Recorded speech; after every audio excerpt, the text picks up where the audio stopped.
নমস্কার বন্ধুরা, স্বাদের সঙ্গী চ্যানেলে আপনাদের সকলকে স্বাগত।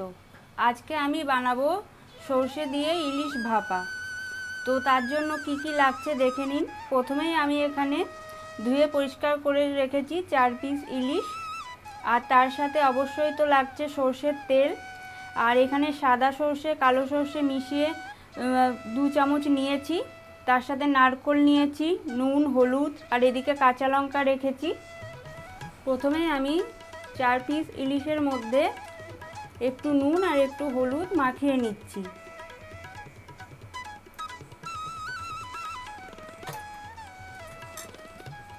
এবার আমি নুন হলুদটা ভালো করে মাখিয়ে নেব।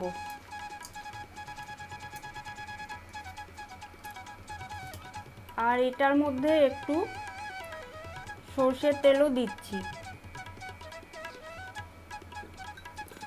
এবার ভালো করে মাখাবো।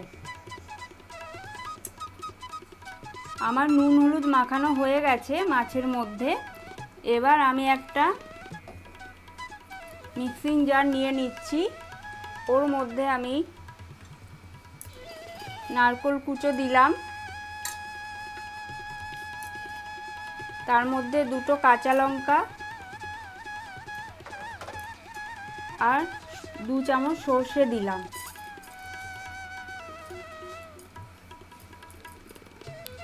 আর একটু এর মধ্যে নুন দেব।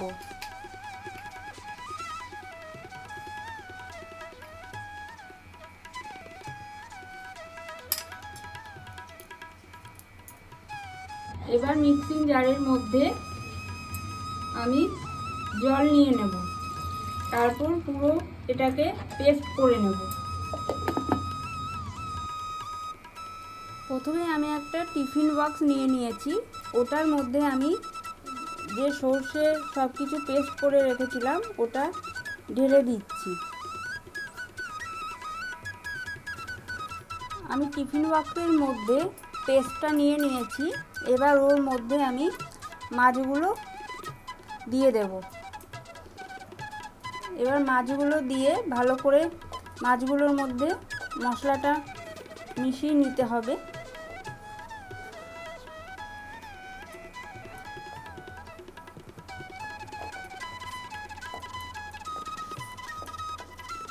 এবার ওর মধ্যে আমি 1 চামচ সর্ষের তেল দিয়ে দিচ্ছি।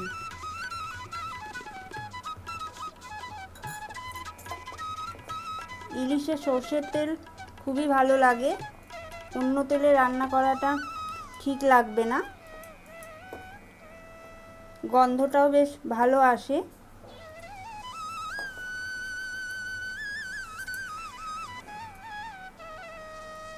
আমি মাখিয়ে নিয়েছি। এবার মিক্সিং জারটা ধুয়ে ওই জলটা আমি এর মধ্যে দিয়ে দিলাম। এবার ভালো করে আবার আমি মিশিয়ে নেব।